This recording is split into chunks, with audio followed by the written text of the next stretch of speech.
Share the wisdom to the spirit of Islam, revelation and reason. We shall excel, we shall prevail, merging faith and knowledge. We, the Khalifa, we will fulfill the Amanah. Together we make the world a better place. Forever expand the culture of Iqra. IIUM is to realize the meaning of Rahmatan lil Alamin. Together we make the world a better place. Forever expand the culture of Iqra. IIUM is to realize the meaning of mercy to all the world, for all mankind.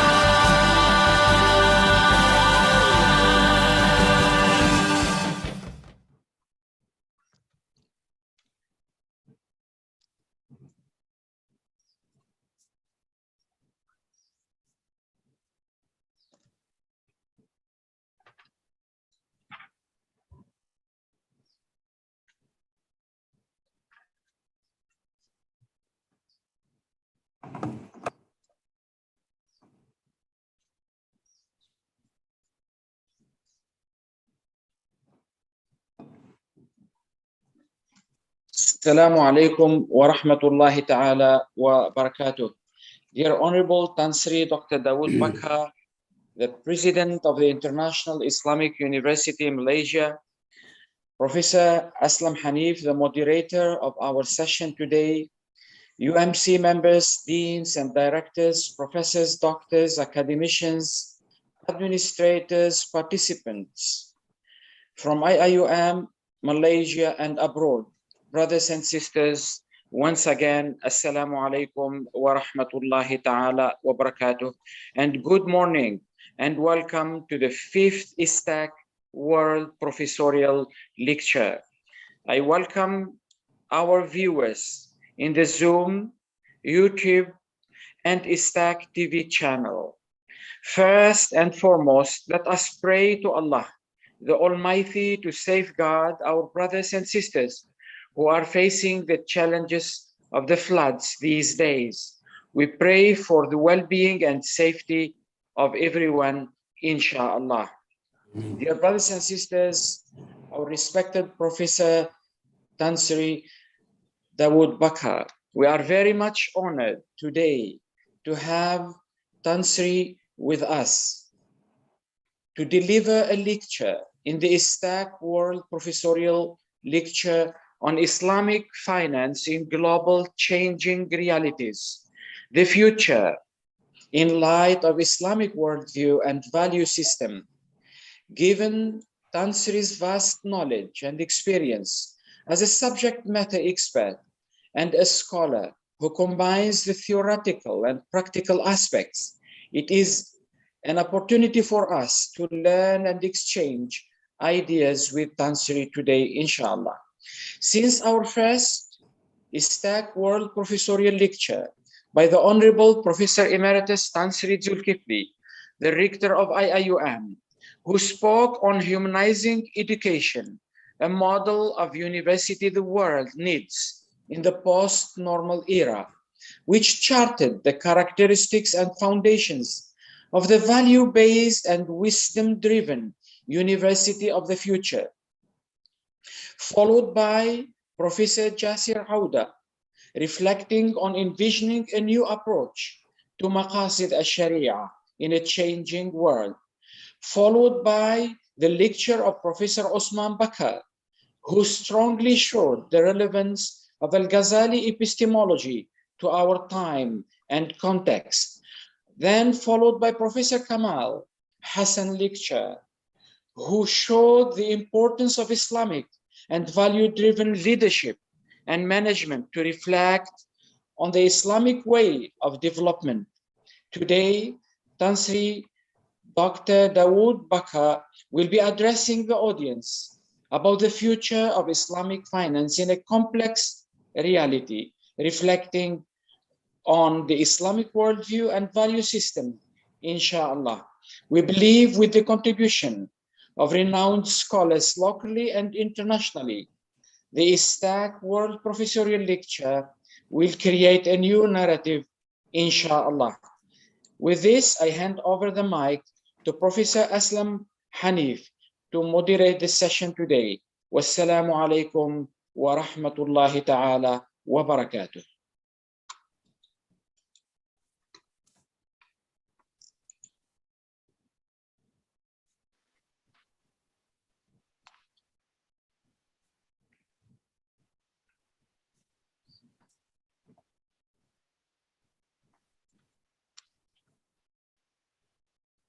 Prof. Aslam? Yes. Bismillahirrahmanirrahim. Assalamu alaikum wa rahmatullahi wa barakatuh. Thank you, Professor Abdul Aziz Barghut, for organizing this event. As mentioned, this is the fifth Istac-World Professorial Lecture. And in any lecture or seminar or webinar, there are two important ingredients that make a successful session. The first is the topic, and I think today we have a very interesting topic, Islamic finance in global changing realities, the future in light of Islamic worldview and value system. I think the title itself indicates that it is very important for us to look at Islamic finance in a wider context. And in this case, the issue was, or the context is global realities, and then how Islamic finance needs to proceed from a wider base of the Islamic worldview and value system. I think this is a very important distinction, maybe from what has been the reality of Islamic banking. And I know I'm trying to prod our speaker a little bit by giving a little bit of this wider base, yeah, and so I hope he will take this up. So the topic is a very interesting one, moving away from maybe the usual discussions that we have when we talk about Islamic banking and finance. The second reason why, or the second factor that makes a successful webinar is basically the speaker. And I think today again we are very, very fortunate. We have with us Tan Sri Dr. Datuk Dr. Muhammad Daud Bakar, who really is not only well known in Malaysia, but I would even say globally in the Islamic finance circles. He was appointed the 8th president of the IIUM in 2019. One point that was not mentioned in the CV, but I would like to mention it.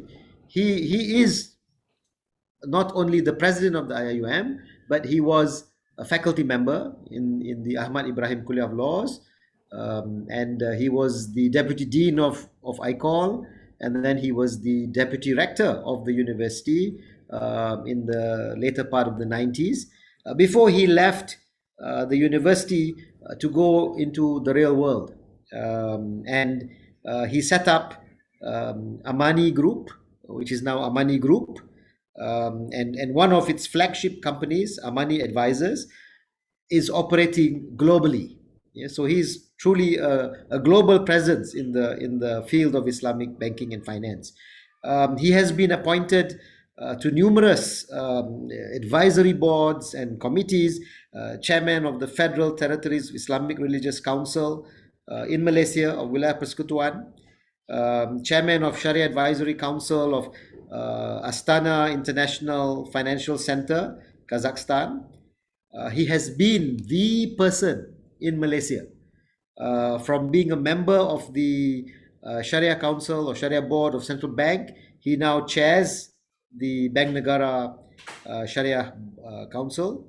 He's also the chairman of the Securities Commission of the Sharia Council of Securities Commission of Malaysia, the Labuan Financial Services Authority, and then in many appointments, in the Middle East as well as in Europe. Just to name a few, the National Bank of Oman, Amundi Asset Management in France, Bank of London, Middle East, Bank of London and Middle East in London, BNP Paribas, Najma, Bahrain, Natixis Bank, Dubai, I hope I pronounced that correctly, Overseas Asset Management in South Africa. So we're talking about 3 or 4 continents in which his presence is there.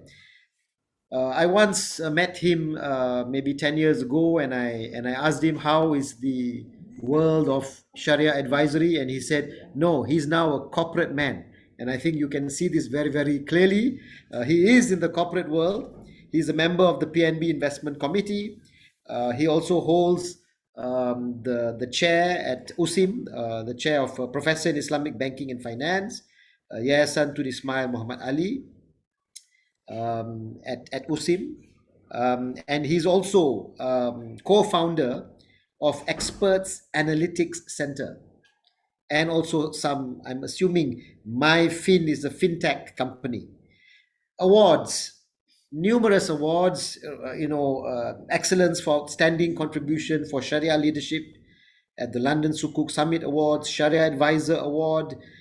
He received in 2014 Most Outstanding Individual Award by His Majesty the King of Malaysia. He has received awards in the area of knowledge, Islamic Economy Knowledge Infrastructure Award at the Global Islamic Economy Summit in Dubai in 2015. In 2021, he was conferred Darjah Kebesaran Panglima Setia Mahkota PSM, which carries the title Tan Sri by His Majesty Sri Paduka Baginda Yang di-Pertuan Agong of Malaysia. Education-wise, he hails from Kedah. Recently, it's not in the CV, but I want to mention he has been appointed. Is it the patron of the Kedah football squad? I believe. Yeah, I got a few things. So he hails from Kedah. He studied in College Islam Klang, if I'm not mistaken, and he later went to do his undergraduate degree from the University of Kuwait in Sharia and obtained his PhD from the University of St. Andrews in the UK. One additional point, as far as I remember, he has never been satisfied with just one PhD or one undergraduate degree. He has continued to pursue education.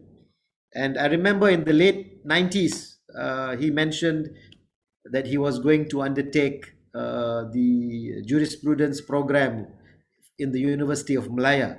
And if I'm not mistaken, he also has attended numerous courses, financial planning, I'm sure investment, etc. He's continuously seeking knowledge. And that is why I think, it's not going to be a lecture in fiqh.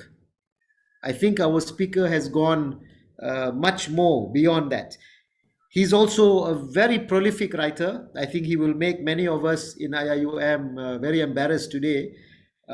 His first book, Sharia Minds in Islamic Finance, an inside story of a Sharia scholar, won the Islamic Finance Book of the Year in 2016. And then he wrote a book on sukuk entitled An Insightful Journey to Emirates Airlines Sukuk, pushing the boundaries of Islamic finance, and has also won the Best Islamic Finance Case 2017 by the Global Islamic Finance Award in Kazakhstan.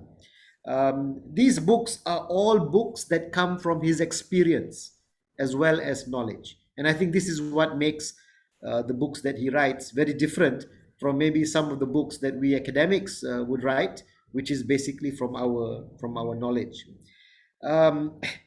He has written, when I'm looking at this, I'm amazed. In the last 2 years or 3 years, he has written 6 or 7 books, some of them novels. So he's now moving into the area of writing novels as well. Mindset is Everything in 2019. The Hard Truth of Islamic Finance in 2019. Ratiocination in Islamic Legal Theory in 2019. Corporate Matrimony in 2019. I would love to get a deeper understanding of what is corporate matrimony. It sounds very interesting. Mainstreaming Islamic Finance in 2018. Sharia is Life in 2018. I have 25 hours a day. Another very interesting title. Doha in 2020.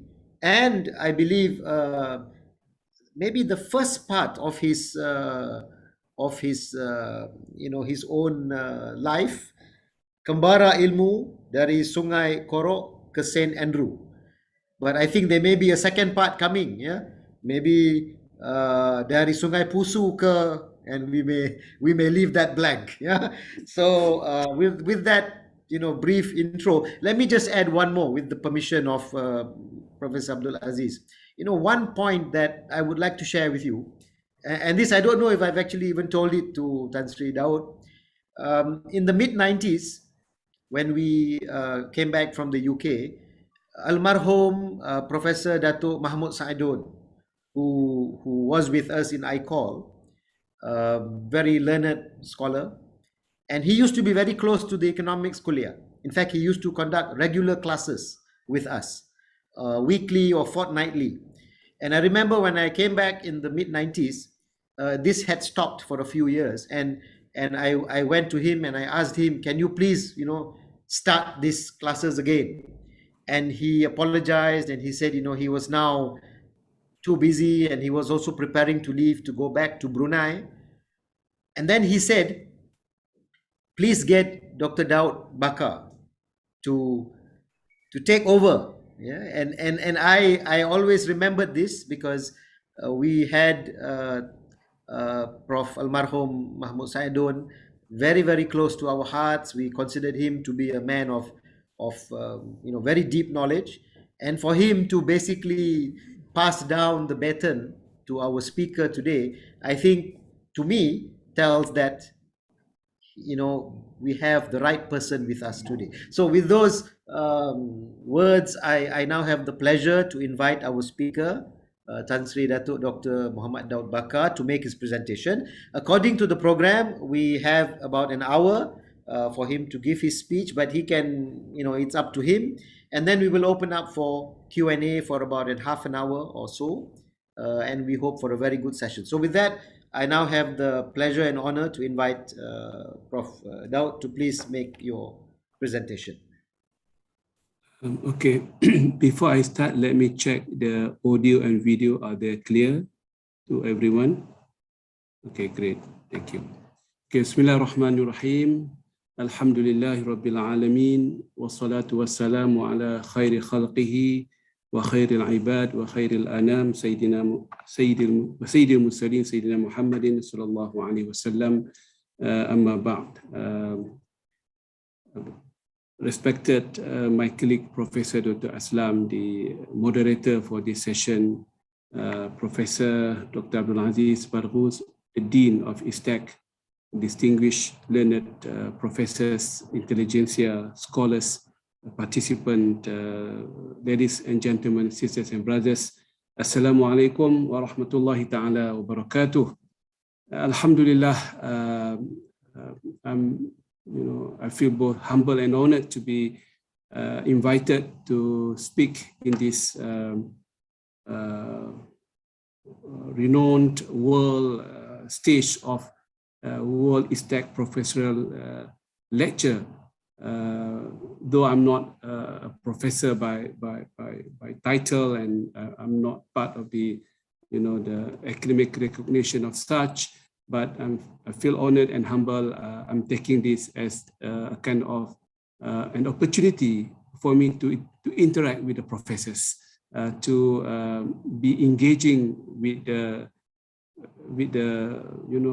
the certain frequency of communication, narrative, thinking process, thought process, decisioning, and the ability to create the theories of knowledge as we speak. Let me put or record my appreciation to the Istac for having me in this event. I would like to thank all the participants coming from across the different segment of the society for tuning in for this kind of lecture. I don't have any paper, as many other great professors would have. I'm just try to narrate the perspective, or my own perspective, through a very informal way of presentation and articulation.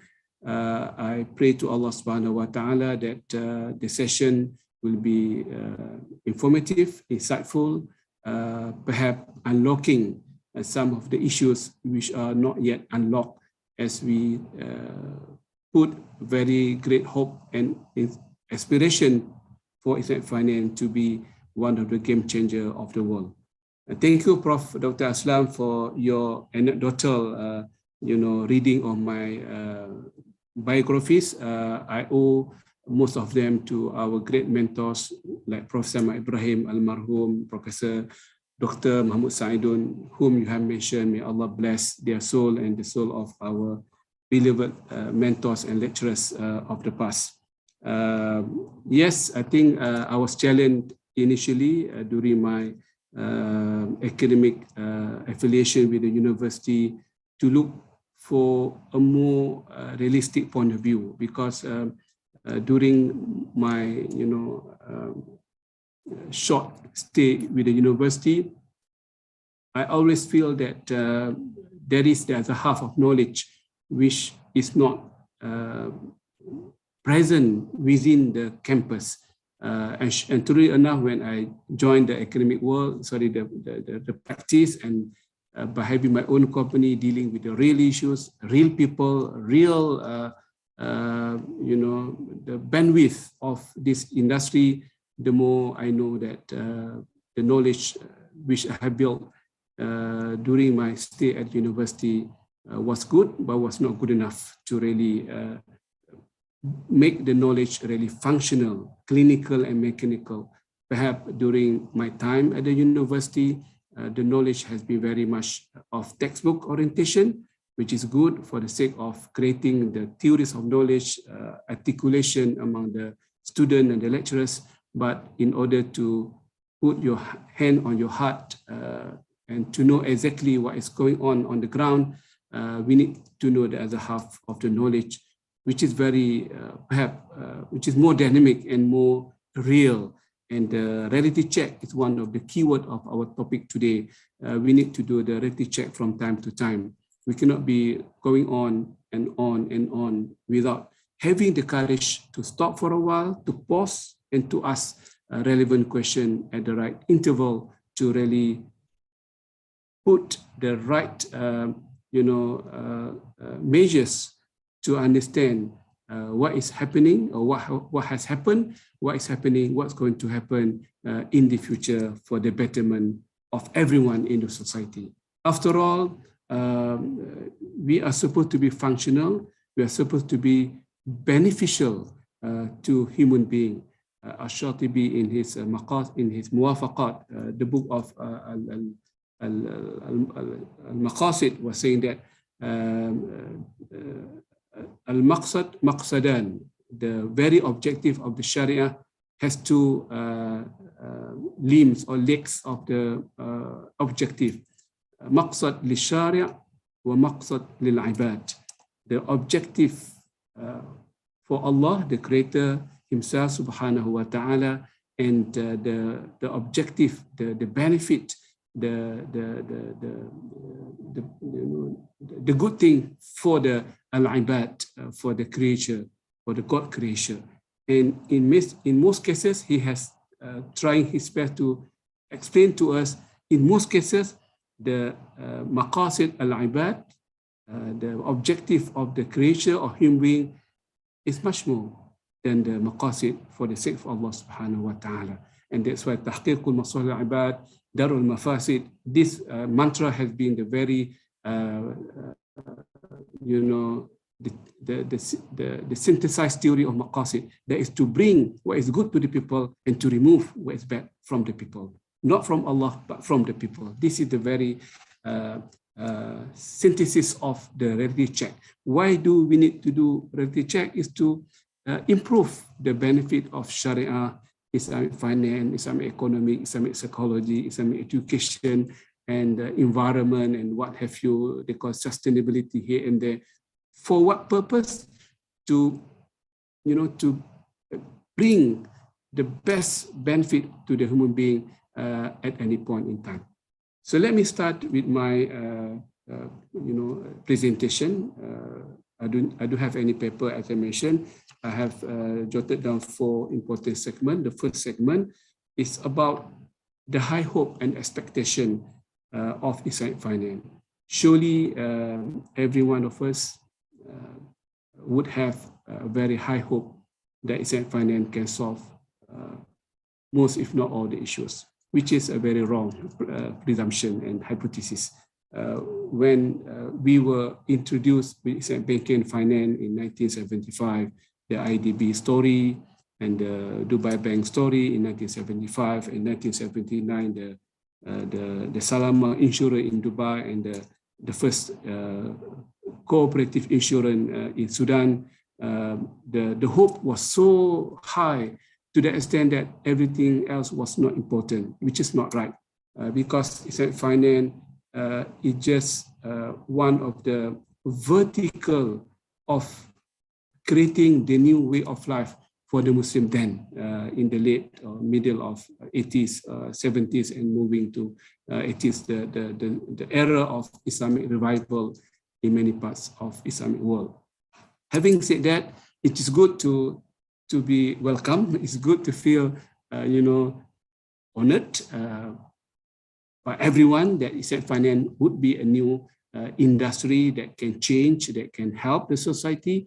And the hope sometimes is a bit on the higher side of it is over hope, and over hope can kill sometimes. So that's why I have put at least 2 published books to address that issue. I'm not going to repeat what I have written, but I can give you the gist of it. The first book was The Mainstreaming of Islamic Finance, published in 2018 or 19 by USIM, when I was a professor, chair professor then. explaining the very function of Islamic finance and how Islamic finance can be upgraded to become the global financial way of doing things. Then I revisited the theory from the very high hope to a very realistic check to underscore our current position. I have published early this year the theory of wealth circulation and risk sharing. In that book, Prof. Aslam, I took the liberty, I took all the courage to not to challenge, but to invite the readers to really realign their perspective and their perception that Islamic banking and finance is all about risk sharing, which is not right at the end of the day. If we destroy the whole legacy of Islamic tradition and the Quran for that matter, because debt and equity are two important verticals in life. If debt is not important, the Quran has not surely brought the longest verse in the Quran to show that the debt will be there forever. The society and the individual, the corporate will require a lot of debt, and for that matter, the debt need to be managed properly. In many countries, they have a standalone ministry just on debt management, because debt has become the vertical of growth or the vertical of crisis or the problem. When debt has become crisis, it does not mean debt is bad, but the management of debt is bad, not the very essence of debt. This has been the missing link in the mind of some great scholars and professors and some economists to say that debt is so bad and we have to run away from debt, moving to profit and loss sharing, which is for me a theory which is not supported by the fundamental of knowledge and the practice of the Islamic tradition for the last 1,400 years ago. I have said in the book that while riba, gharar, and whatever are divine, risk sharing is not divine. They are within humanity. It's up to you to take or to reject the risk, and the risk and reward appetite human all the time, not even divine. Not even one verse and one traditional prophet talk about the risk to become the fundamental requirement of the validity of the Sharia. So in that book, I have taken the liberty and the courage to present my theory on the wealth circulation. I have given a new interpretation of لِكَيْ لَا تَكُونَ دُولَةً بَيْنَ الْأَغْنِيَاءِ مِنْكُمْ, Surah Al-Hashr, the very meaning of wealth circulation and wealth distribution from the tafsir, from the semantic, from the cognitive understanding, the real meaning of that particular ayah from Surah Al-Hashr, which has been overquoted by many people for a purpose or another. Then I have also written, Prof. Aslam, another book, The DNA of Islamic Banking and Finance. It was completed already last 2 years, but I was waiting for the right time to make it published. So the time has come for me to publish the book next year, inshallah. And in between, by the end of this year, I have also, the book is coming to the market every time now, in the printer now, Maqasid al-Sharia, the face and the voice of the Sharia, in which I have devoted 2 chapters just to look into Islamic finance and Islamic economics perspective, just to create the connection, for me, the right connection, the proportionate, the realistic connection between the Maqasid and Islamic banking and Islamic economics respectively. So have a look at the book, and that explain the hope, the aspiration, and we have to be fair to our hope, because high hope will kill. It's overkill. Overhope will like overdose will kill, they call it. Overhope will kill as well. So we need to be proportionate. We need to be realistic in our inputting our hopes. We can set the objective fine, but we cannot set very high hope for anything. We need to be able to be governed by the data of the knowledge, not by the intuition, not even by the whim and fancies, not even by personal preference of our own thought and perspective. We need to be guided by the epistemology of knowledge. What are the maratib al-ilm, the hierarchy of knowledge, when it comes to the source of knowledge, theory of knowledge, and classification of knowledge, we can't run away from the epistemological order or hierarchy of the source of knowledge. In what way we say, we write, we need to be guided by those fundamental, as everyone is aware of. Before I end this first segment of my presentation, we need to ask ourselves, who is our ideal Islamic banker then? And what is Islamic finance that we envisage to have? And what does Islamic finance need to do and deliver now and in the future? So these are the very basic questions that everyone has their own answer for that. Nothing wrong with that, but we need to listen to the other perspective as well, because the definition of Islamic banker, then the function of Islamic finance, and the way they're supposed to do things would vary from one person to another, from one country to another, from one geography and demography to another. So again, I put that very much in my Maqasid book to relate the whole functionality of Islamic banking and finance to the needs of the time.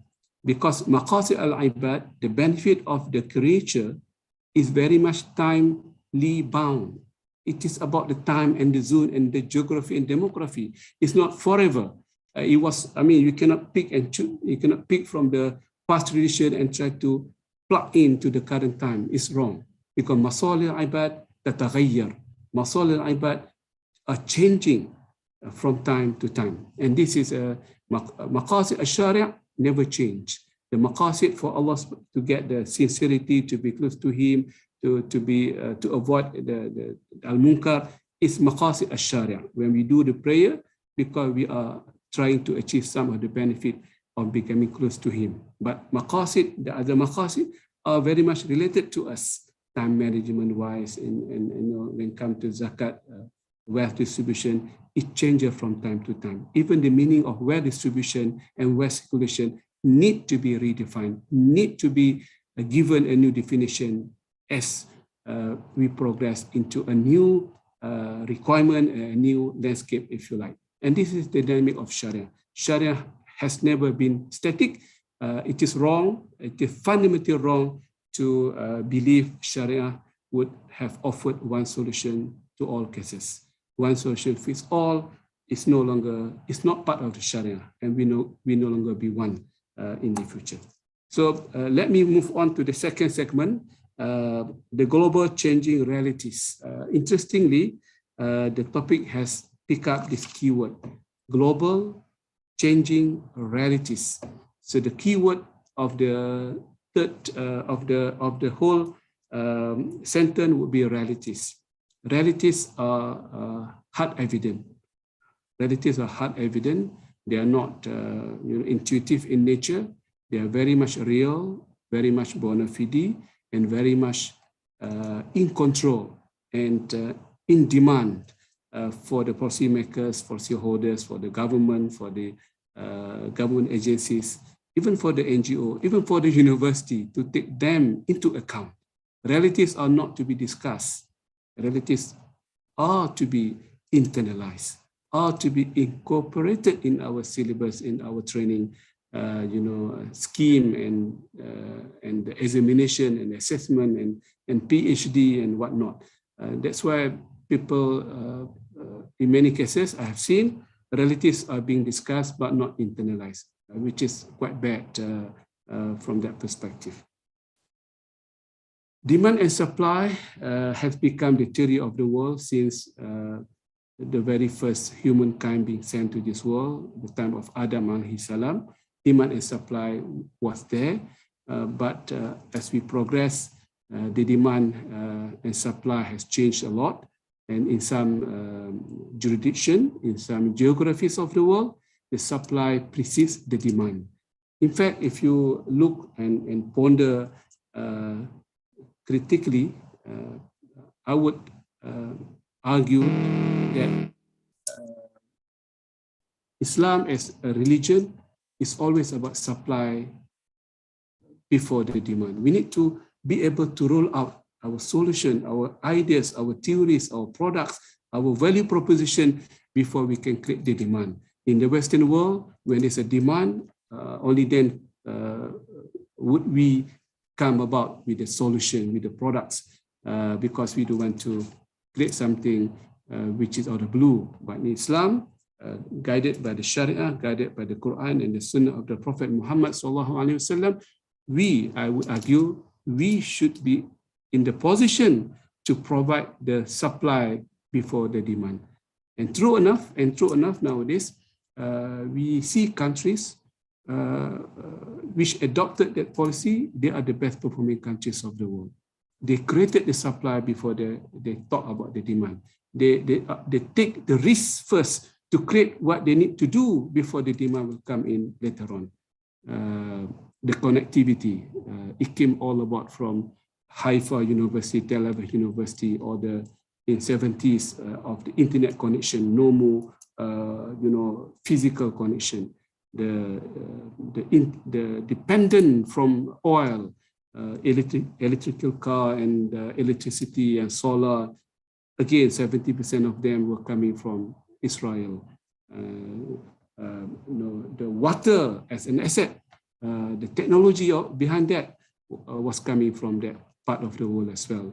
And you can read through all of this, the mentality of supply preceding demand in one of the bestseller books, the Startup Nation, talking about Israel.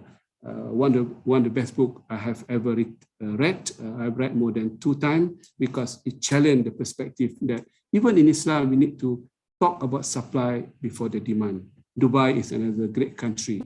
They created the supply before the demand comes in. They put all the hotel, resort, and the airport, the biggest airport compared to their population, not more than 1 million population, but the airport can cater for millions of people because they wanted to create the demand by putting the supply first in the landscape. So Islamic banking and finance, reality check, we can't do that because the demand is so small and insignificant. Yeah, we'll talk about Malaysia about 20-25%, Indonesia about 7%, Turkey about 6 to 7%.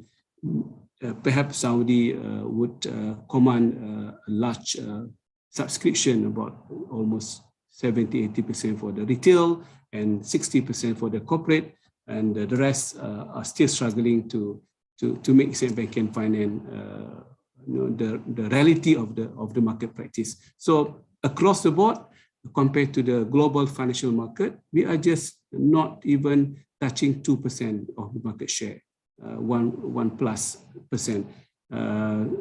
And this is not good enough, and we cannot be celebrating enough.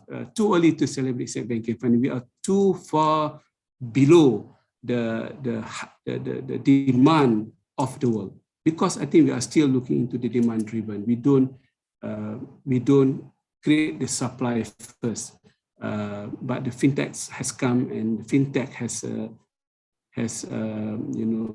changed the reality of our thinking process. The Jack Ma, Alibaba, then the Ant Group before it was banned by the government of China is a good manifestation of some. You have been following the Ant Group, ANT, how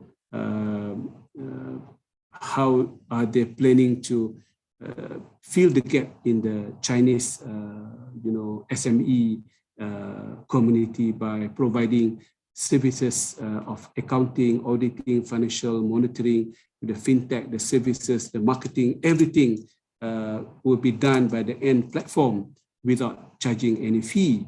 Of course, they're going to share the revenue together with the SME in the future, and that has made them the richest, the biggest company in the market cap in the world by having the inclusiveness, or by having the inclusive offering for the SME throughout China. And that is, for me, the mentality of supply preceding the demand. They create the demand by putting the best platform that can cater their accounting treatment, their human resource, their management, their human resource, bonuses, salary, day-to-day marketing, storage, recording, everything is done by the algorithm, and that is the best ever product that we can talk about for years to come. Not recently, not that. The end is quite long time ago, 1 year ago, 2 years ago, but the Bukalapak company in Bali, Indonesia, established by young people then, whom I met 10 years ago. Now they are commanding the biggest platform in Indonesia by cutting all the intermediaries in the Indonesian market by making the products, the price of the end product cheaper and cheaper for the people, because they managed to cut the brokers, intermediaries 3 or 4 level up, so they can buy, the small shop at villages can sell right to the customer by having cheaper costs, and they can sell cheaper to the public. This is the technology we're talking about, reality check. Of course, we can analyze from the valuation, from the technology, from fintech.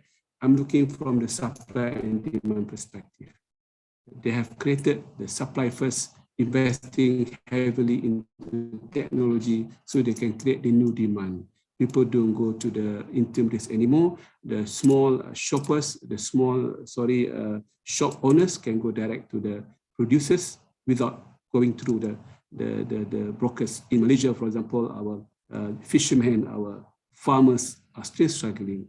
They put all the effort to get RM1 per kilo, and the other party can get RM3-4 per kilo easily without taking the risk. This is not right from Islamic perspective, from Islamic banking perspective, and what have you.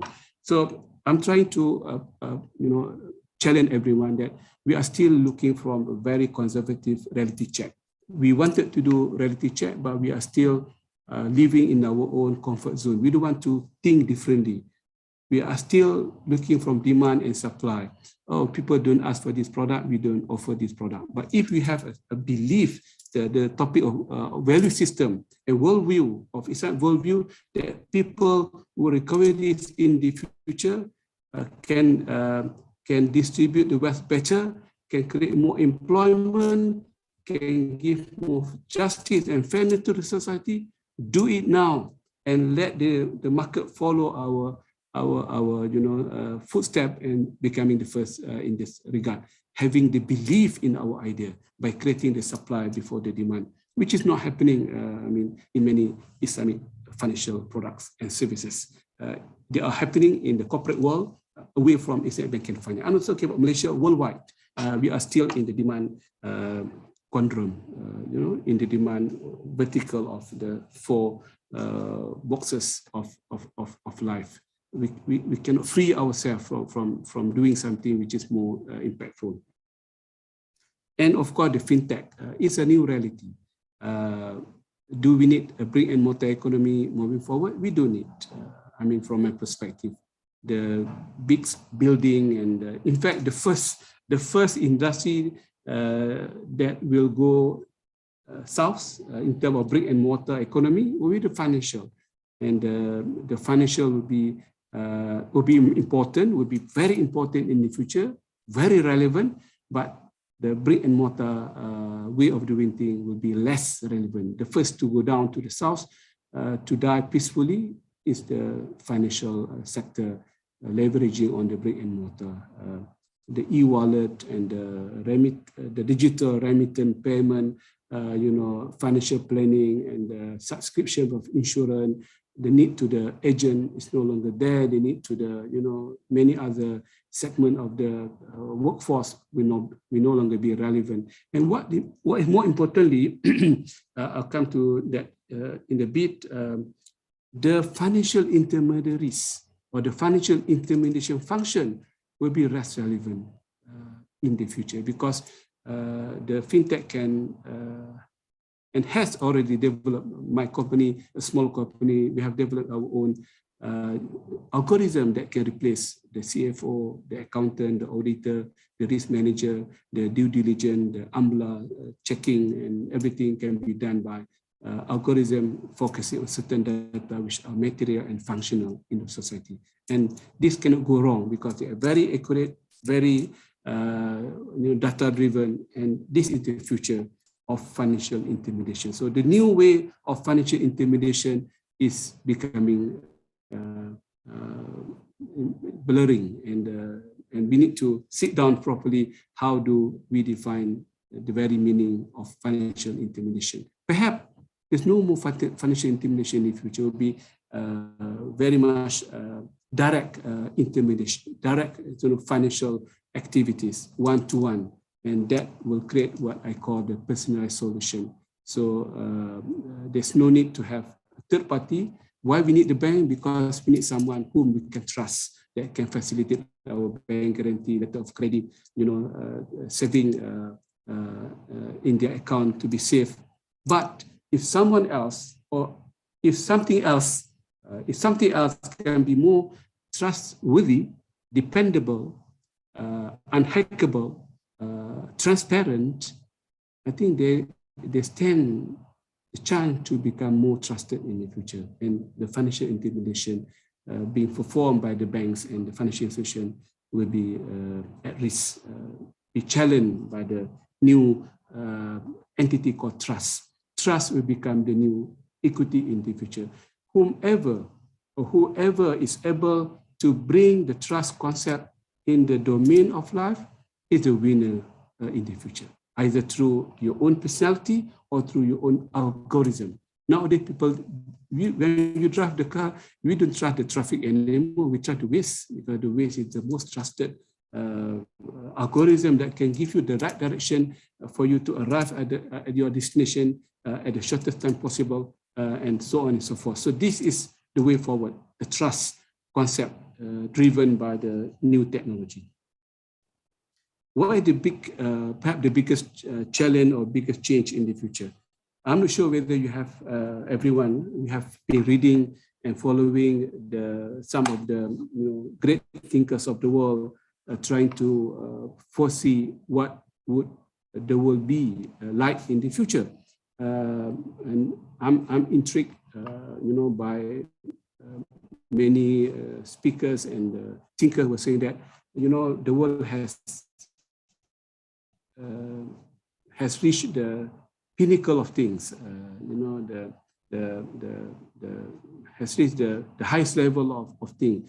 Our grandfather was a farmer, then our father was a teacher, and we were given the scholarship, and we were able to continue our study, and we become lecturers, or CEO, CFO, and we developed the companies, Korea, Japan, US, Malaysia. We have gone through that process. So, but what would be the future after this current state of affairs? And many, thinkers are projecting that the future will be going back to the feudalism, that people are not keen to work anymore.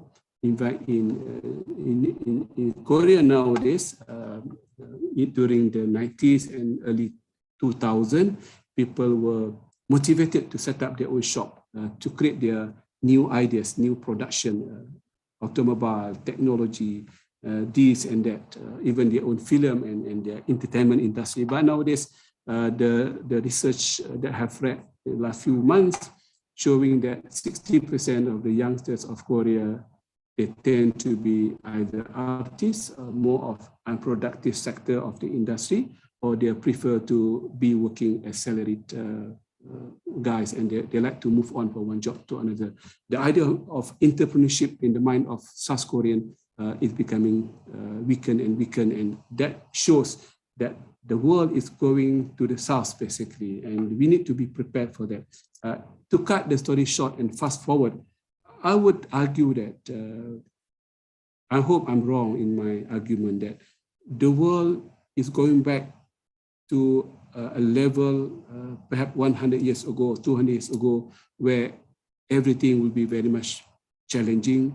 We are living in disharmony and anarchy, and not because we wanted to be in that manner, because the level of rigorousness, the level of hard working, the level of putting the right skill of life will be challenged by the technology. Technology will spoil our youngsters, given another 50 to 100 years, the production will be affected. No one is willing to, as a farmer, and the mindset will be changed. And in this context, we need to ask ourselves, where is Islamic finance in the whole equation of the new landscape? I'm just putting this idea because this is my latest, highlight, or the latest insight I have been reading and following through.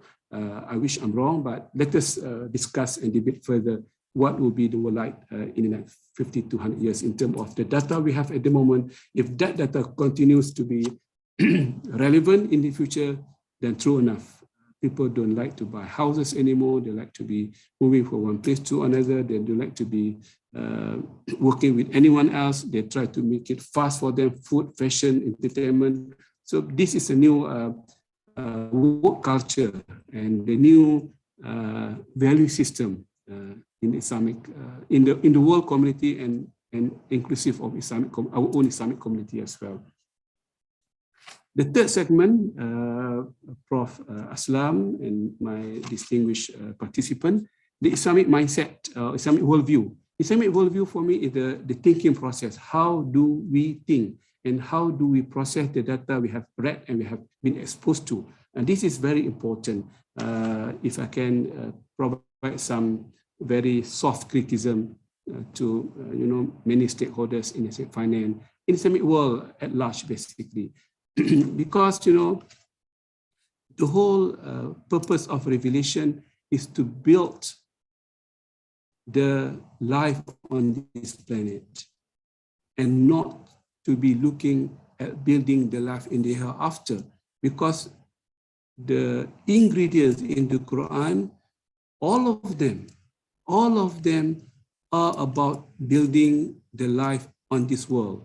Talk about the weather, the water, the insects, the communication, the different type of creation, tribes and nation, the level of hypocrisy, the level of integrity, all of them all about building the very system of life on this planet. So the Quran was revealed to build the life in this world, because in the hereafter, there's no need to have that SOP, because the hereafter would have different demography and geography and the weather climate altogether. It's not our job to be looking into that infrastructure. Our job is to be looking into infrastructure of this world, and that's why Quran was revealed in the worldly narrative, not in the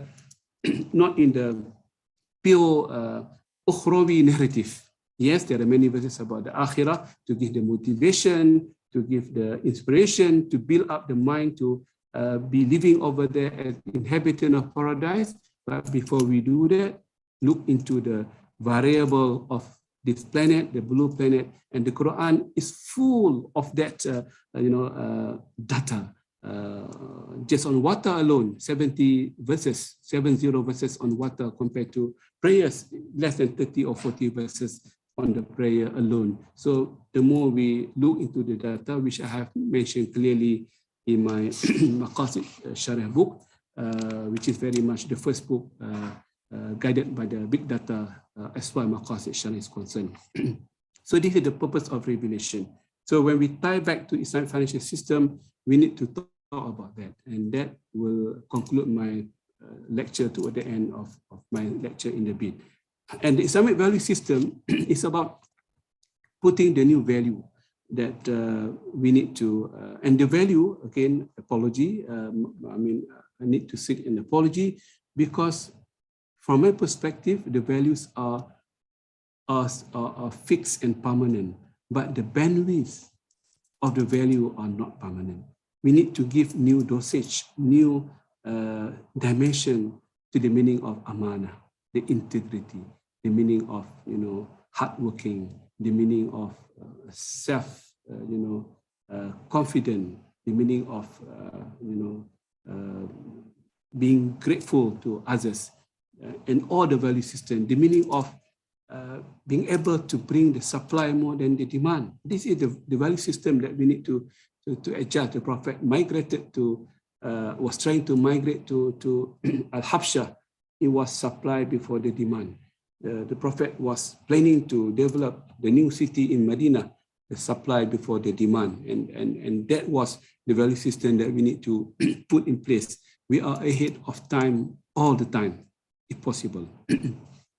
So the value system is all about, I think if I can be open a bit, in Malaysia, we are still living in a feudalistic society, very much feudalistic in terms of organization. If you are someone up there and you are a great professor, great scholar, great leader, you cannot be criticized, and you cannot be commented upon, and because we are still living in feudalistic society. If you have done well in your life, you were coming from a poor family, you got the opportunity, and now you have succeeded, you become someone. Then you wanted to push your children to the boarding school of the government, using all the connection possible to make it happen.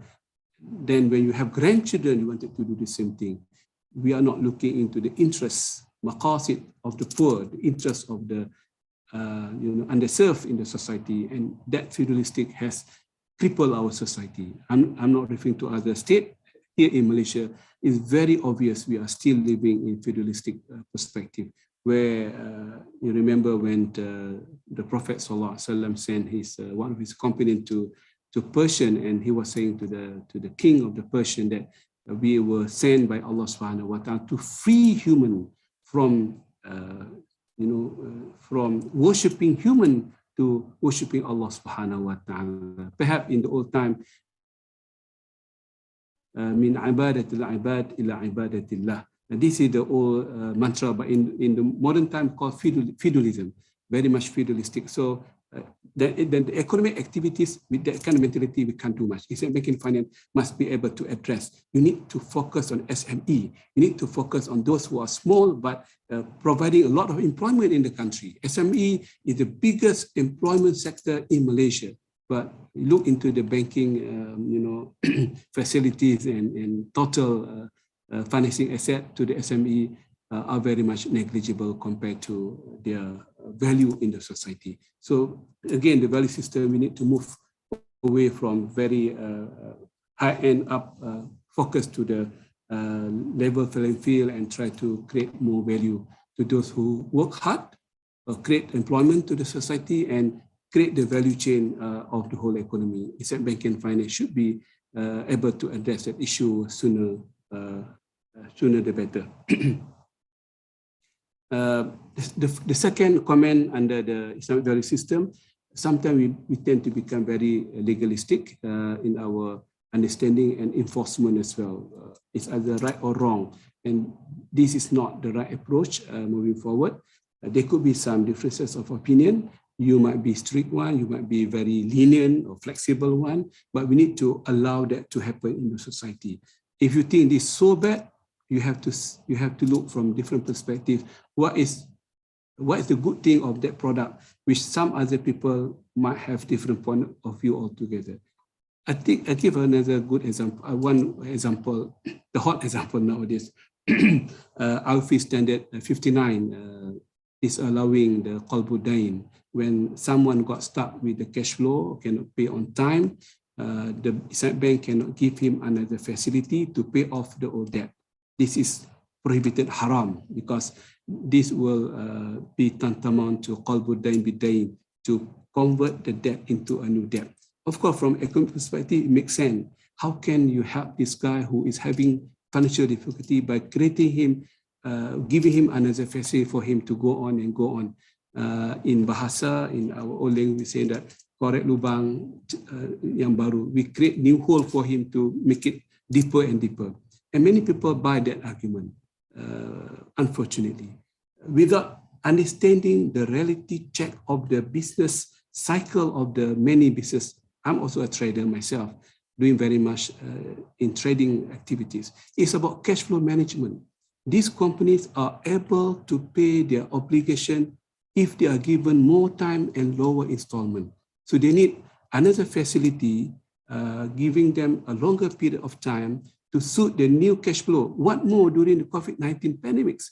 This is the time for us to be more of what you call the merciful, if you like, to them, and not very legalistic and very haram and halal perspective. And so happen, this is the case at the moment, and many of great customers are moving to conventional finance because they need to survive. They have 100 and 200 employees under them. If they cannot refinance the current requirement, they are stuck, and the companies will collapse. The company collapsing, the country will be collapsing either. Of course, normally they will go to conventional, and conventional will give them, because they know a bank is a bank. They know the cash flow is good, healthy, go for it. If the cash flow is very bad, happen to be in the wrong sector at the wrong time, that's fine. There's no hope that you cannot give him more facility. But many of the companies are having cash flow problem. In fact, the word cash flow perhaps is not in the mind of some of the scholars of the Islamic banking and finance. They don't understand the cash flow. They understand the Quranic text and the Sunnah without looking into the reality, the heart of the issue of doing business. And this is the value system. What is the value system? Give them the time to postpone it. Give them, either you postpone the current financing, which is not possible under Murabaha. We are changing the contract, the pricing, not permissible. We cannot change that law, but we can give him another facility to pay the old debt and moving on to the new debt with the opportunity and room to breathe further. I hope you can get my point on that. I'm not saying I'm not in agreement with that standard, but the time is wrong, perfectly wrong. This is the time for us to be more tolerate, and there's a room for that. This is not a textual prohibition. This is ijtihad of the scholars. This is just ijtihad of the scholars of not allowing qalbu dain bidain to convert a debt for another debt.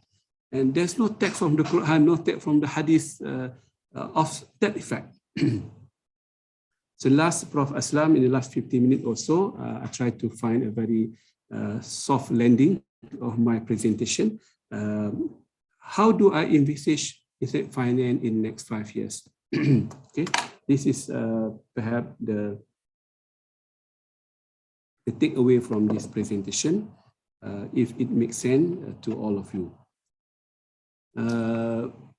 I would say that we need to have 5 good verticals to ensure Islamic banking and finance will be still relevant, functional, impactful to the society.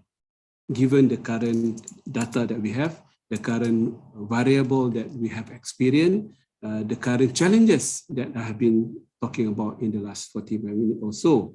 First and foremost, we need to infuse, intelligently and diligently the financial product and the broad policies of the country, of the government. When we issue a product, we need to look into the impact on the employment opportunities. How can we fight the inflation better?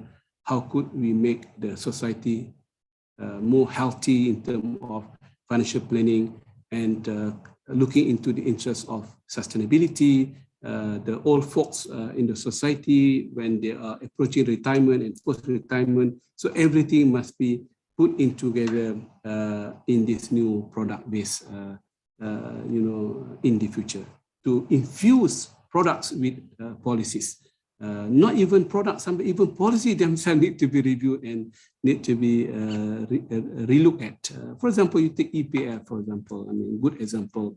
When Iwpl, the Employee Provident Fund, was established, but 50, 60 years ago or a bit longer, it was drafted on the data that people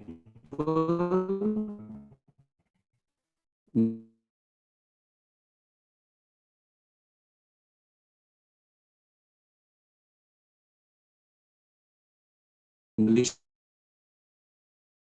population, men and women, will be the age of 65, 70 to sustain life after retirement. So, things have changed, and we need to take a very bold perspective. Otherwise, we are going to face a huge problem in dealing and sustaining the welfare of the old folks, the old citizen in Malaysia.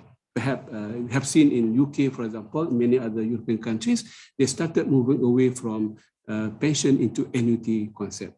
They give the option for the government officers to either opt for pension, fixed income using their own investment account, or they can have annuity, meaning to say they are being paid all the way until they die. So this is a new concept of helping the old citizen of our country. The same go to products. Perhaps we can have Islamic financial product for pension, for annuity. We cannot rely on government 100%. We need to be innovative.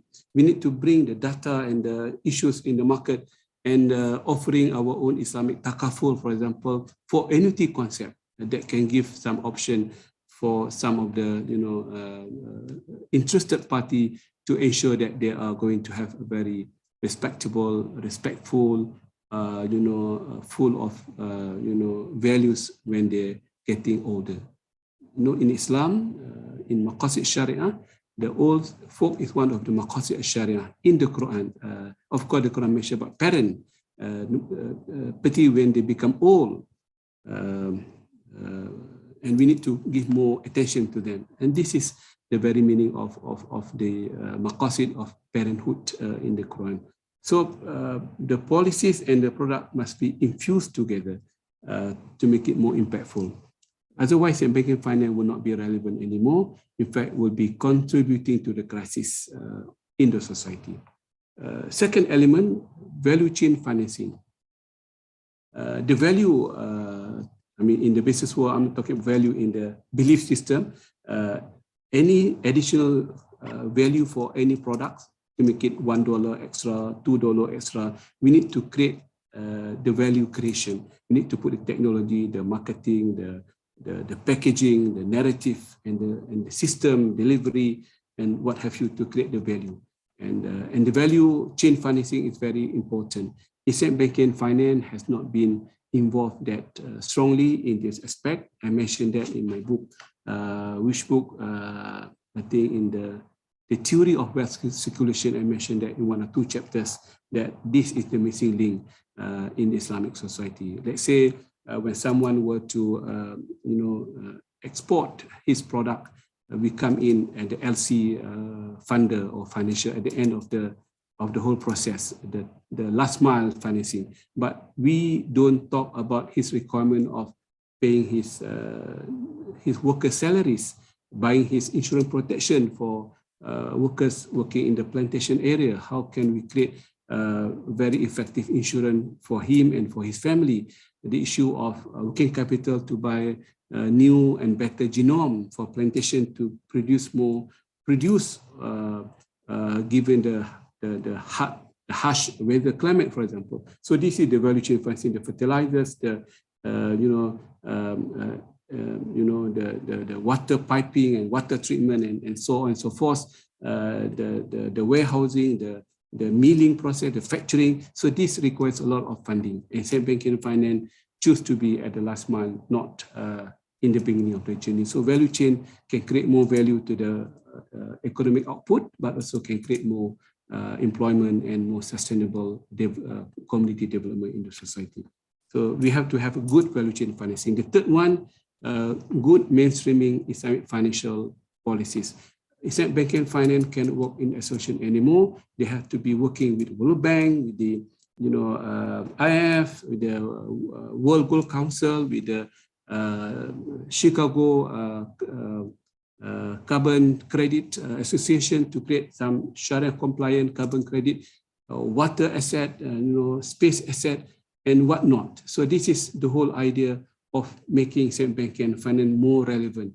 We cannot be fighting in our home ground at the lower ground. We need to be at the middle and higher ground to make Islamic banking and finance more relevant. And this is not forthcoming as yet. We are still happy working very much within our community, and that is not the way forward. We need to be looking into the opportunities in Vietnam, in Cambodia, in Myanmar. Our neighbor countries are very active in Myanmar, and they are managing half of the asset of Myanmar because they take the risk, but we are not doing that. They control the communication, the hospital, education, the treatment, water treatment, electricity, because this is something they bring the financial from their country to a new state like Myanmar, who needs growth and development, but we don't. We are happy in our own comfort zone. Many other examples I can share with you, but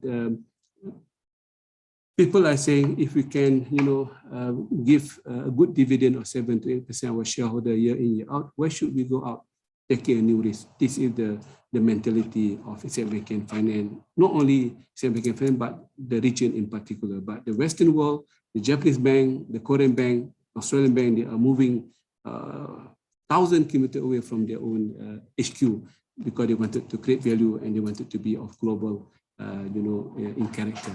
Many banks are international banks, but we are not international banks, Islamic Finance in Malaysia. Few yes have gone to overseas, but not obvious and not that known and visible. The other good vertical that we need to have is personalized solution. Islamic banking and finance must be moving forward from a very generic narrative to a personalized solution for each segment of the stakeholders: student, old citizen, SME, the corporate, the JLC, the ESG, the green sukuk. So we need to create our own narrative for each and every segment of the offering. So personalized solution is the word of big data nowadays. Everything has been personalized: fashion, entertainment, movies, and shopping, flight, and what have sport for that matter. So everything has been personalized except financial, going to be personalized, but Islamic Finance need to move along that side. We need to provide a personalized solution for each and every Muslim and non-Muslim looking for Islamic financial products that suit his character, that suit his risk profile, that suit his value system. He wanted to be strict, so be it. He wanted to be a bit flexible, so be it. We have products that can cater the needs of each and everyone in the society. And so these are the 4 good things. I have 5 good things. We have to have good infusion of financial and broad policies, product and policies, good value chain financing, good mainstreaming of asset finance, good personalized solution. The last but not least, to have good luck in our endeavor. Thank you, Prof. Aslam, for having me on this platform. Assalamualaikum warahmatullahi wabarakatuh. Alaikum salam wa rahmatullahi wa barakatuh. Thank you very much, Tan Sri, for that wonderful presentation. I have to say that I haven't heard you for a long time, and when I hear you today, I think there is not much that probably we would differ in many things. Despite I know there have been debates between the economists and the Sharia people, but I believe these views are views that actually bring us much closer together. We have questions, but before I open it and get the questions, let me just kind of try to briefly summarize. Although you mentioned 4 important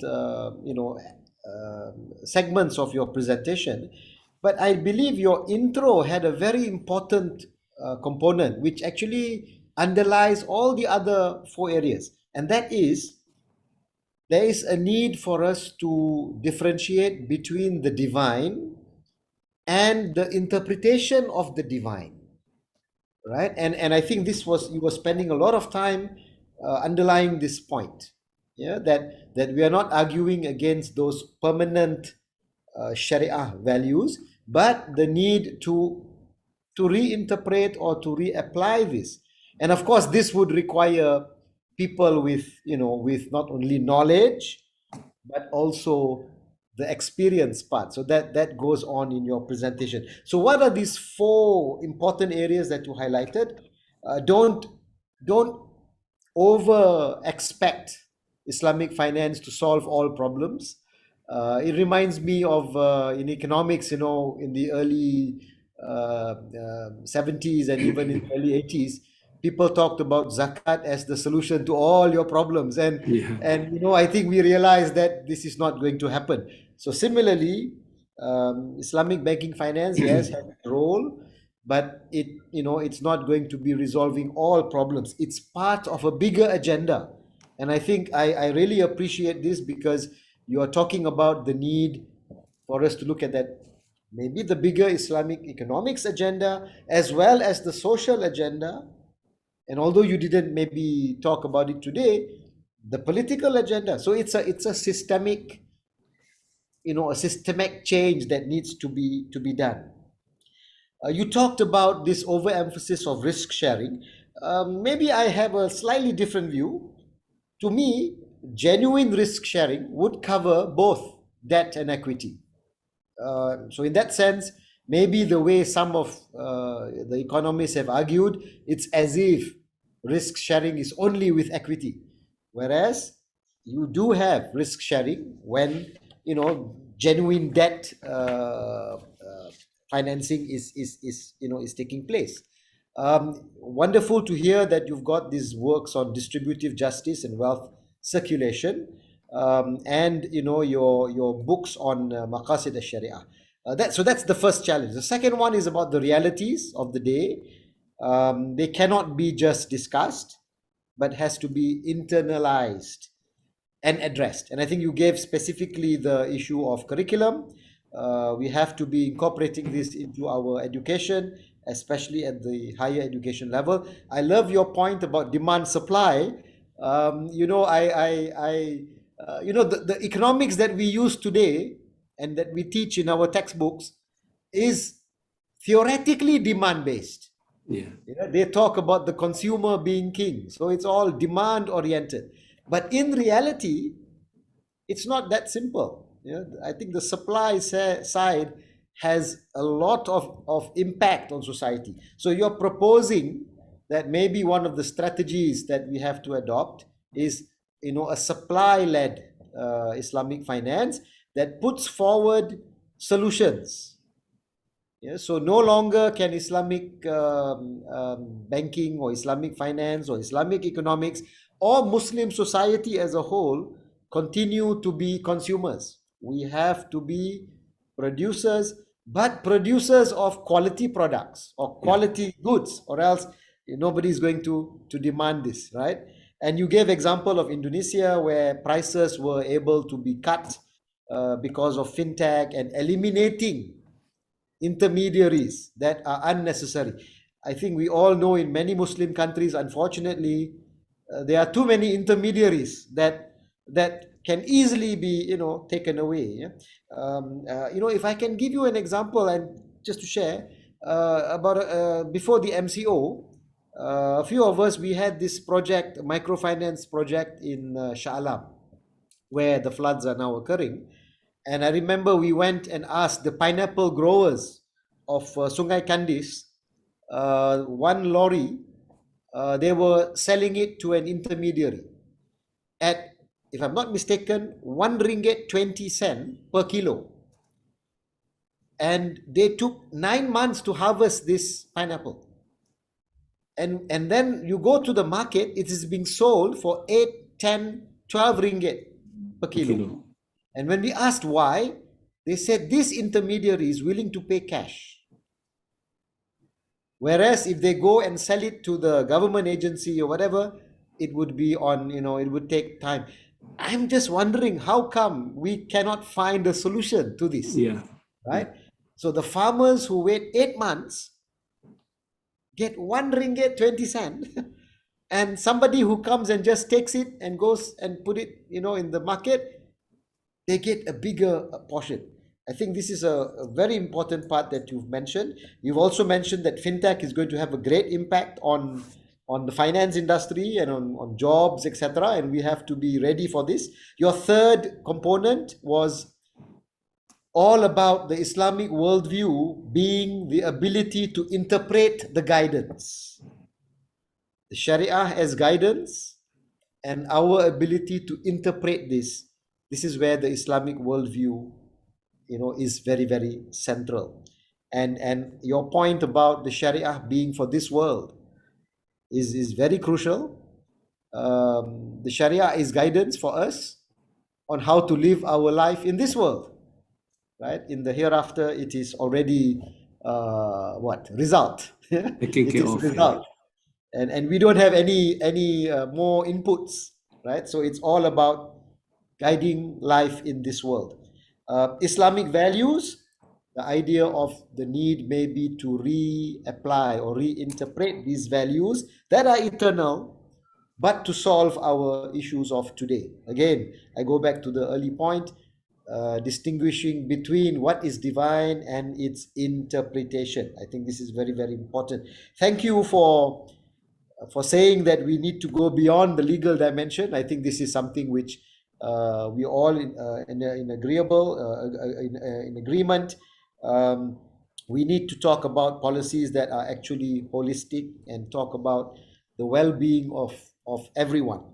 And your final point was about the future. You gave 5 verticals. The need to have relevant products that are meant to to benefit humankind. The importance of not looking at Islamic finance just as an end of the chain kind of financing, but throughout the entire process. The importance of mainstreaming. I think we all agree that we cannot become champions of the village, jago kampung. We need to be right there in the thick of things. We need to have personalized solutions. I think that's a wonderful thing. The problems of students are very different than the problems of farmers, and very different from, I suppose, the problems of the rich and famous also, right? So they need different solutions. And of course, the last one is good luck. we have to make a lot of dua, and pray to Allah that that He gives us that guidance. We were listening to Negaraku at the beginning, and there was a phrase, Rahmat Bahagia, and I was thinking of the rains that have been coming down over the last 2 days in Kuala Lumpur, rains as Rahmat.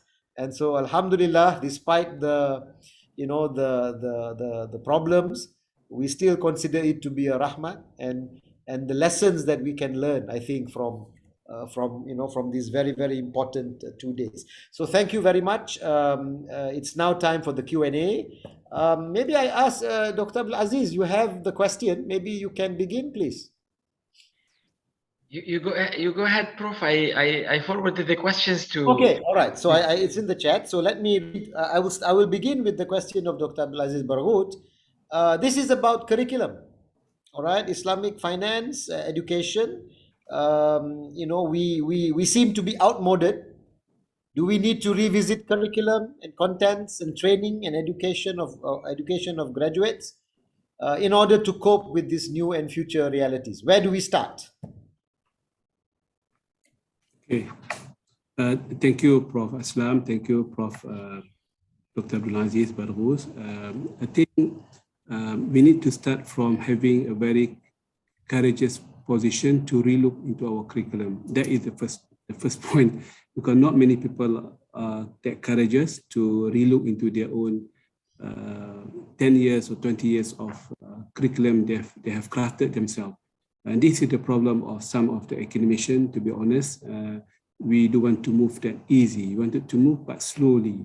The work fast and quick is not within our lifestyle of thinking. The value system that we have is slow. We have to be careful. We have to take time. We have to do this. It used to be relevant in the past, but nowadays the new variable has come. The meaning of efficiency is to act fast. And by doing that, we can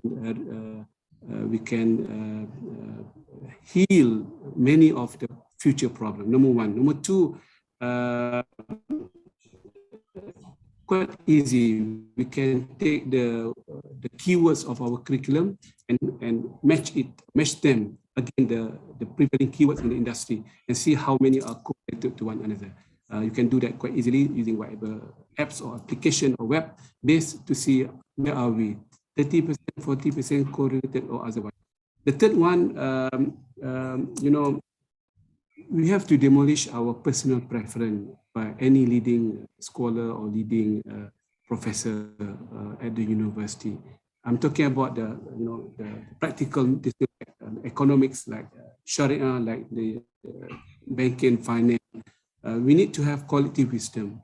The time for one alpha or dominant scholar or a person is over by now. We need to bring the quality wisdom. Maqasid is about quality wisdom. Interestingly, Al-Ghazali was saying that Al-Maslahah is the wisdom of one law, one particular hukum. Al-Maqasid is the wisdom of a collective text of the Quran.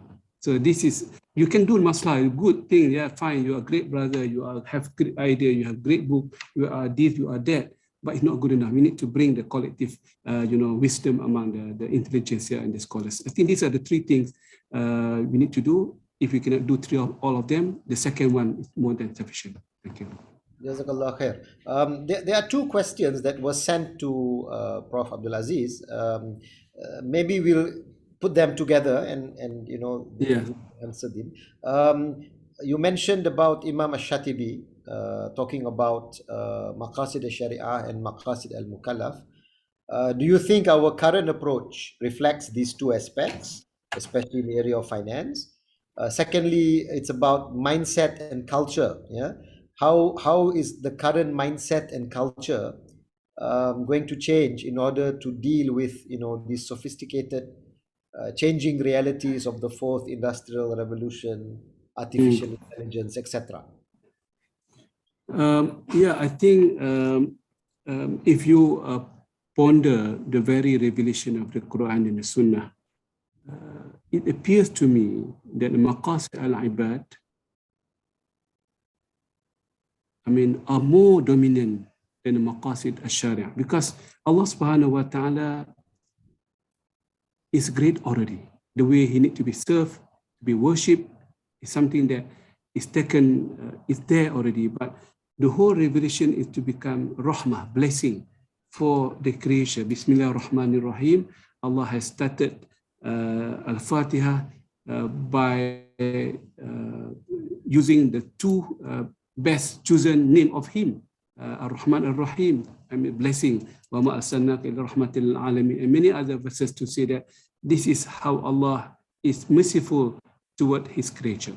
And from that perspective, if we can, I'm not saying tweak, but reorientate a bit our maqasid discussion, we try to bring the maqasid al-ibad, maqasid al-mukallafin, more than the maqasid of Allah subhanahu wa ta'ala.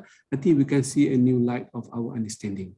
And that is, my intuition at the moment. I have not done any data research on that, but in my book, I have hinted that that should be the way forward. Of course, Shatibi never hinted at all what be the preference between the two, but it's not right to put the preference. But from my own perspective, in one particular matter, they could be, or they are bound to have more than one maqasid. One is for Allah subhanahu wa ta'ala to be glorified, to be, to be obliged for, and one is for the welfare of human community by removing or harmful, what is harm, and to bring what is beneficial to human being.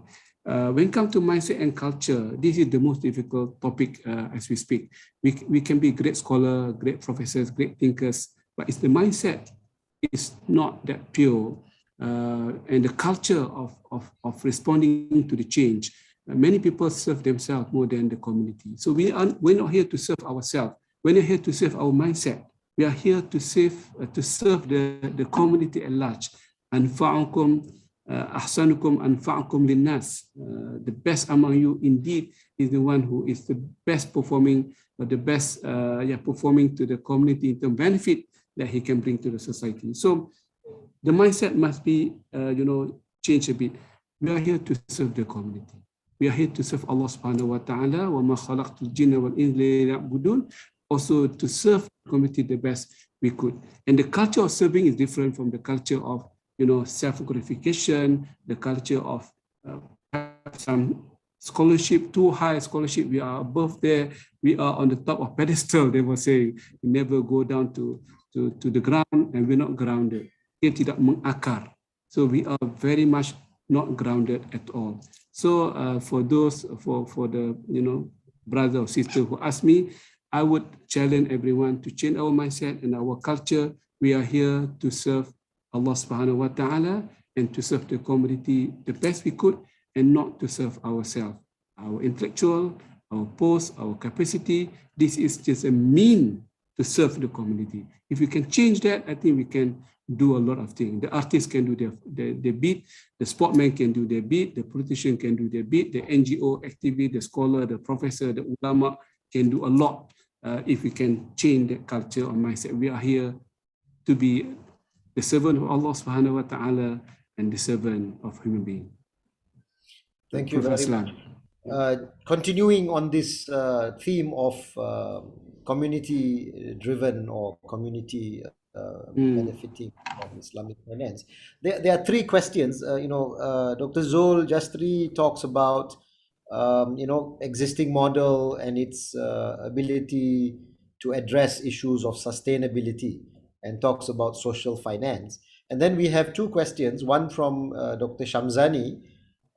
Can you share your wisdom and view how Malaysian banking institutions, government agencies can help to improve the new poor group due to the COVID-19? So how does Islamic finance or Islamic banking address those hit by COVID-19? And a related question by Sharifah Noriza, what is your opinion on sustainable health finance, especially related to health takaful for the community and many other related issues?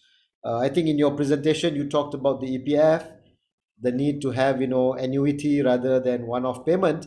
But I think now the question is, there's no more money in the EPF anyway. So people have already taken out their money from EPF, right? So they have no money there. So how do you address the problems of those who are disadvantaged, under the present circumstances?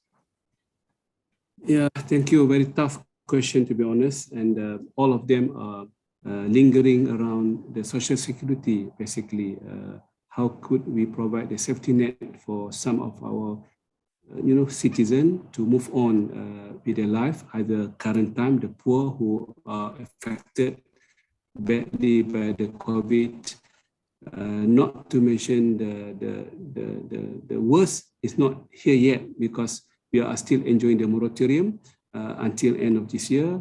By the end of this year, the COVID Act 2020 will lapse in the Parliament, and only then can we see the moratorium will be lifted, and the NPL will grow up. And the moment the NPL will kick in, we can see the unhealthy bank financial balance sheet.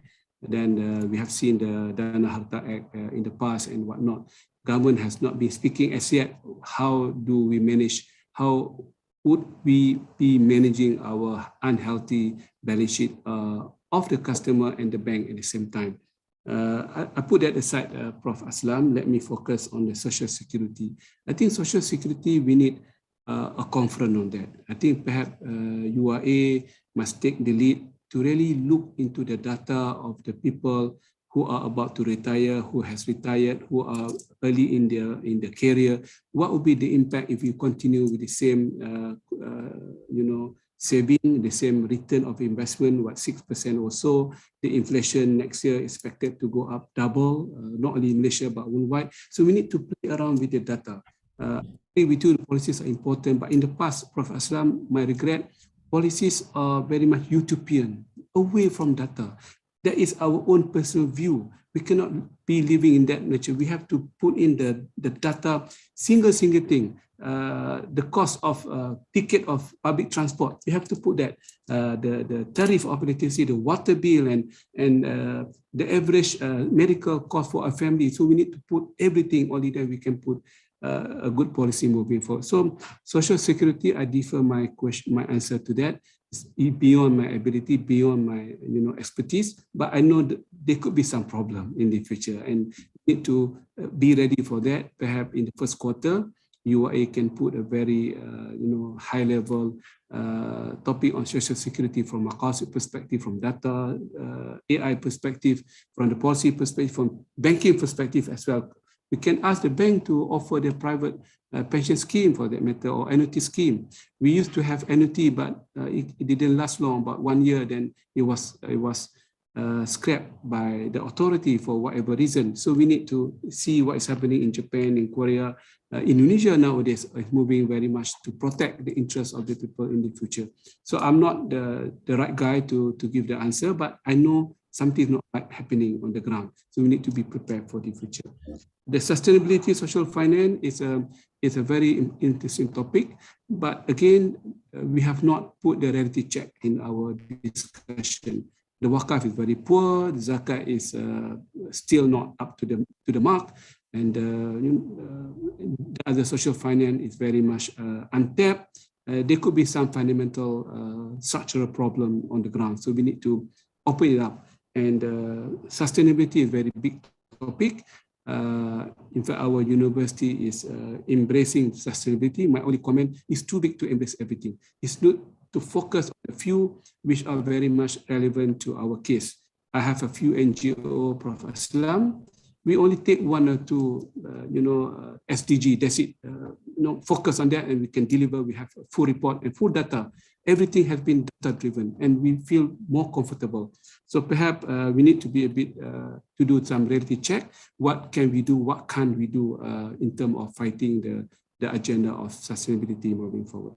I hope I can answer generally speaking rather than. Thank you very much. Sometimes I wonder, Tan Sri, that we have, maybe we should start with our own university. If we can show that we have the best EPF scheme, if we can show that we have the best health scheme, right? Yeah. For the staff and for the students. If we can show that we have the best human resource, the best investing of our funds, this would be a place for us. We have control. It's our institution. And this leads to the question. I know Prof. Khalik has raised the hand. I purposely didn't ask the question because I would like Prof. Khalik to actually ask the question directly. Please, Prof. Khalik. Okay, provided it's an easy question. We haven't heard your voice for some time, so please.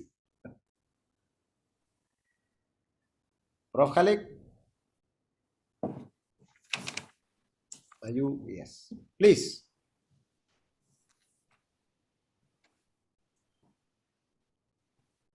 Prof. Khalik, are you able to, or you don't seem to have your voice?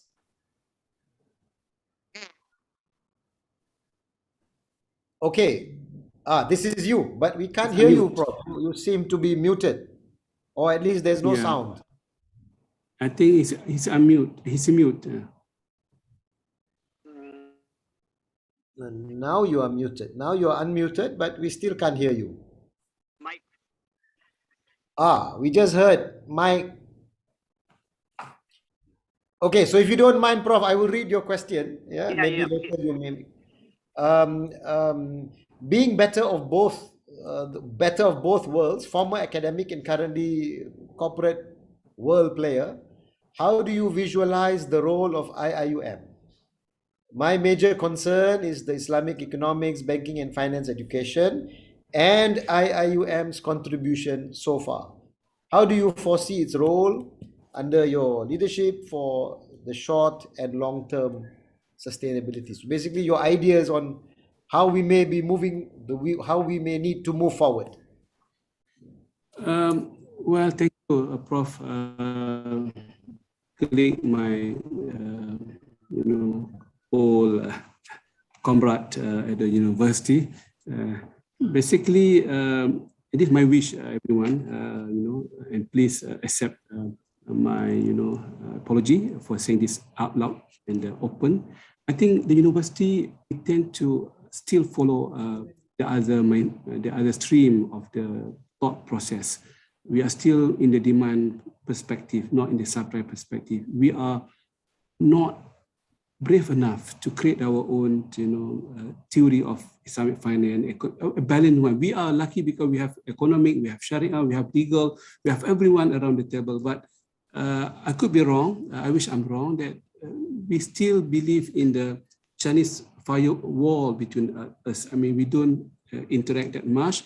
That's why we cannot put on the center stage our own theories of finance moving forward, policies, white paper, product based, social security, social finance, and this. So we are fighting within our own conduit, and that is not sustainable moving forward. So, Prof, I think I wish we can have our own school of thought, IIUM, Islamic banking school of thought.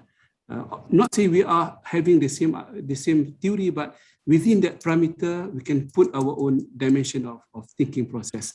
What do we foresee? What do we envisage to have? What do we expect the problem to be in the future? So we cannot be fighting standalone centers in banking finance, law faculty, and economic, Sharia, review knowledge.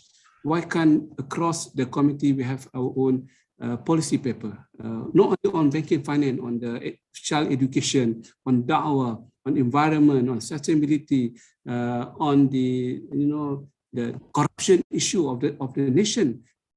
I mean, why can't we come together from psychologists, the psychology of the those who are corrupted and those who are corruptible, for example. So there are many things we can do together, and I would encourage everyone to be like Singapore, that we can produce our own policy paper every week. They are producing every week. Foreign policy, environment, flood and poverty. In our case, once a month, our own policy paper by IIUM community, and that will push our name great, and people will refer to our, but when we do things, don't use the intuitive approach anymore. Be real and be governed by the real data on the ground. Thank you, Prof. Thank you very much, Tan Sri. I think your last point about IIUM taking the lead is something that we've been talking about, I think, for some time. Not working in silos, we need to work together. I think this is something that we've been hearing quite a lot in the last 2 years. It's important. And you mentioned school of thought. Just by chance, there is this project that Prof. Kamal is heading, Vision 2077. The 16th century Hijrah. Yeah. And so in the economics cluster, we actually put that we want to establish a IIUM school of thought for economics. And of course, when I say economics, I'm opening it up to not only economics, but banking, finance, and etc. Because we haven't actually addressed, and we as you said, we are following maybe the main, the players and so on. So it's time that we took the lead, and we do have 40 years, of experience, I think, in the area of economics, finance, law, for that matter, and law. So we have that capacity to do it, and inshallah we should try to do that. Okay, it's about the end, and I don't have any more questions. Maybe is there anyone last? If not, then I will take the opportunity on behalf of the organizers, at least on my behalf, thanking our speaker today for a wonderful session. I think many ideas there, and if there is one thing that I got from this is we need to have courage to move, and to lead the way. Our song says, and it's there on the screen at the back there, leading the way. So I think it's time for us to actually put into action the ideas that we have. Jazakallah khair. Thank you very much, Tan Sri and Daud, for your session. And with this, I now hand the session back to Istac, Prof. Abdul Aziz. Back to you.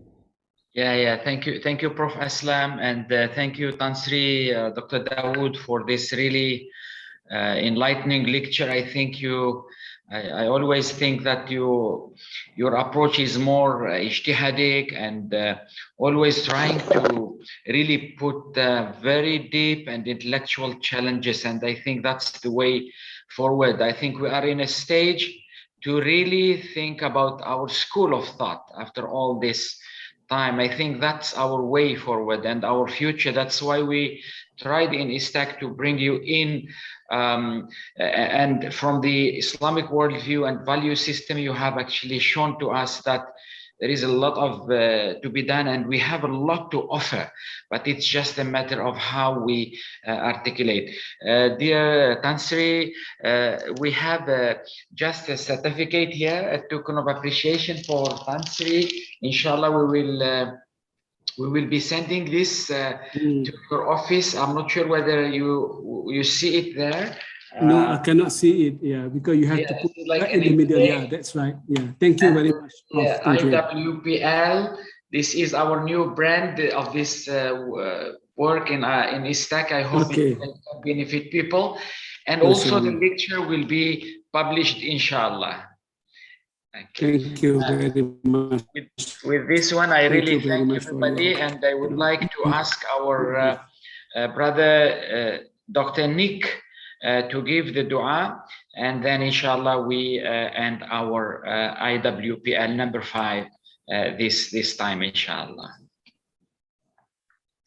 Thank you, Prof. Dean. Thank you, Tansri, for the productive and inspiring lecture.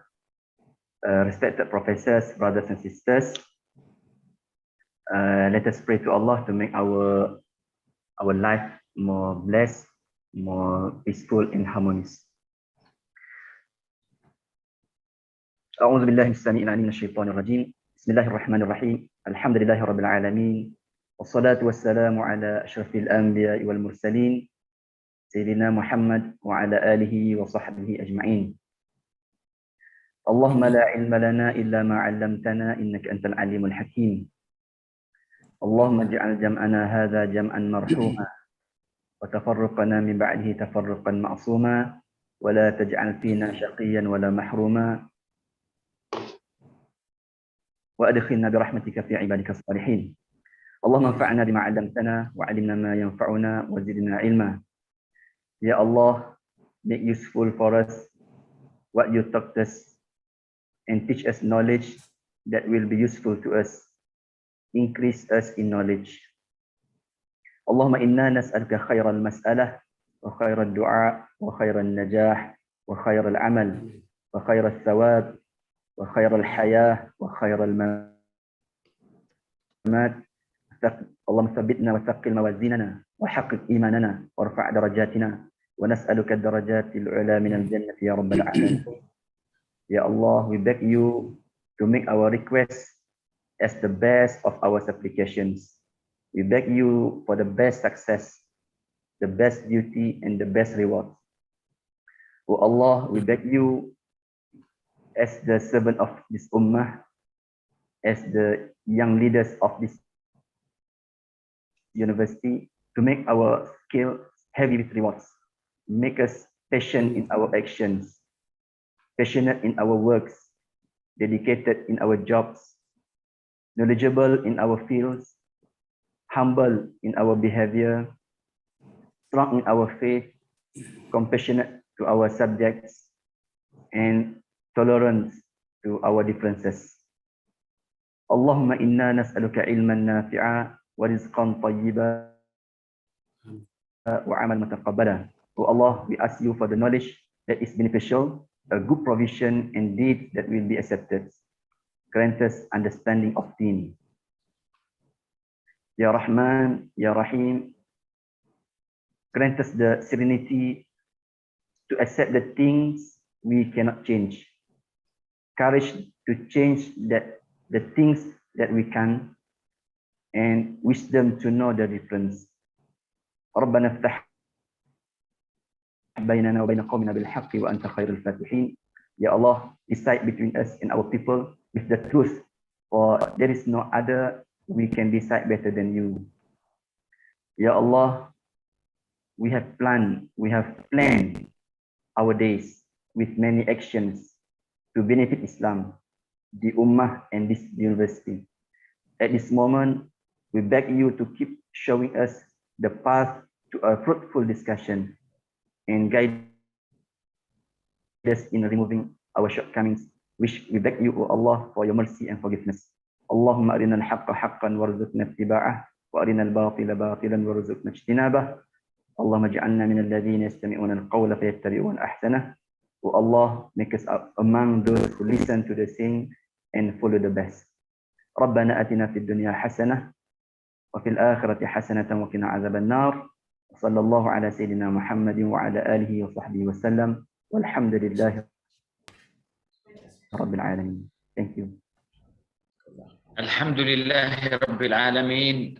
Thank you, Dr. Nick.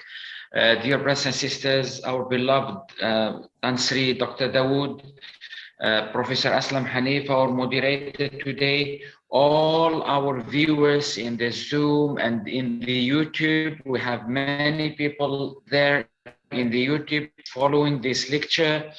I would like to acknowledge the presence of many scholars, researchers, and postgraduate students and professionals from Pakistan, Indonesia, South Africa, Canada, Afghanistan, Algeria, India, Nigeria, and many other places, brothers and sisters. May Allah bless you all, and we will see you in January. May God bless you all. Wassalamu alaikum wa rahmatullahi ta'ala wa barakatuh.